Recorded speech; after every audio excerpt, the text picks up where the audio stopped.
दोस्तों, शायद ही आप में से कोई होगा जो टीपू सुल्तान को नहीं जानता होगा, क्योंकि टीपू सुल्तान वो योद्धा थे जिनको भारत के पहले फ्रीडम फाइटर के तौर पर भी जाना जाता है। टीपू सुल्तान ही वो पहले हुक्मरान थे जो भारत की आज़ादी के लिए अंग्रेज़ों से लड़ते हुए शहीद हो गए थे। टीपू सुल्तान को भारत का पहला रॉकेट मैन भी कहा जाता है, क्योंकि भारत में लड़ी जाने वाली जंगों में टीपू सुल्तान ने ही सबसे पहले रॉकेट टेक्नोलॉजी का इस्तेमाल किया था। टीपू सुल्तान जब तक ज़िंदा रहे थे तब तक अंग्रेज़ों का मुकाबला करते रहे थे, और आखिरकार जब अंग्रेज़ों को धीरे धीरे ये महसूस होने लगा था कि उनके लिए टीपू सुल्तान को हराना नामुमकिन है, तो फिर उन्होंने टीपू सुल्तान को हराने का एक दूसरा तरीका ढूंढ निकाला था और टीपू सुल्तान के महल में मौजूद मीर जाफ़र जैसे लालची लोगों को ख़रीदना शुरू कर दिया था। और इस तरह से गद्दारों की मदद से 1799 में अंग्रेज़ों की फ़ौज टीपू सुल्तान को हराने में कामयाब हो गई थी।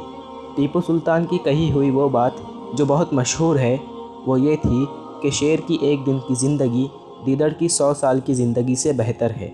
और टीपू सुल्तान ने ये डायलॉग तब बोला था जब वो अंग्रेज़ों के ख़िलाफ़ लड़ते हुए मैदान में बिल्कुल अकेले रह गए थे।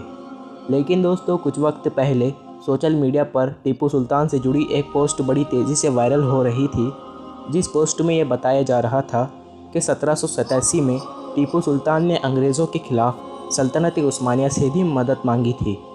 वही सल्तनत उस्मानिया जिसको हिस्ट्री में मुसलमानों की सबसे लंबे वक्त तक कायम रहने वाली सल्तनत माना जाता है। लेकिन सल्तनत उस्मानिया ने टीपू सुल्तान की मदद करने से साफ साफ मना कर दिया।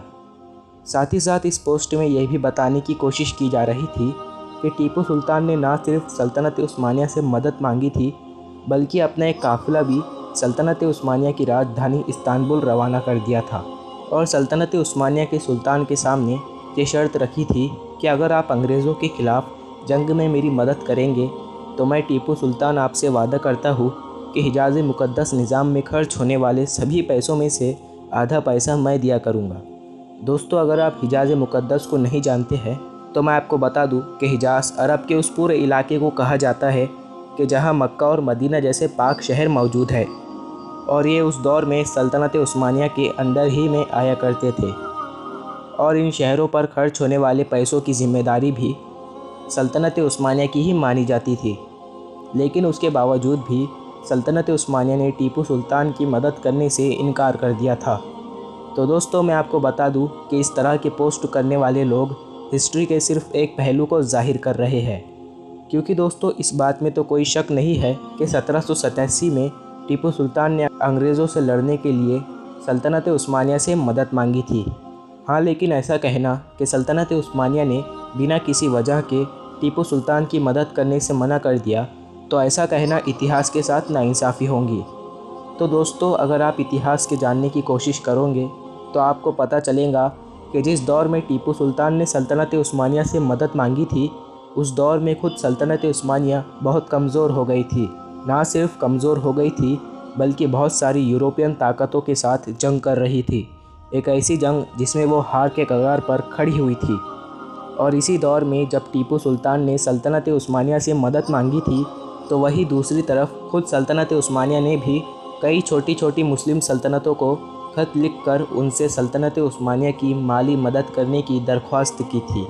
साथ ही साथ दोस्तों, ये तो शायद आपको पता ही होगा कि सल्तनत उस्मानिया के आखिरी 100-150 साल बड़ी मुश्किल के साथ गुजरे थे। ये पूरा ही 100-150 साल का दौर सल्तनत उस्मानिया के लिए पूरी तरह से जंगों से भरा हुआ था, और सल्तनत उस्मानिया का सारा वक्त जंगों में ही गुजरा था। खैर दोस्तों, आज की इस वीडियो को हम यही ख़त्म करते हैं। दोस्तों, ये वीडियो आपको पसंद आई हो तो इस वीडियो को लाइक और शेयर ज़रूर करें, और ऐसे और भी वीडियोस देखने के लिए हमारे चैनल को सब्सक्राइब करें।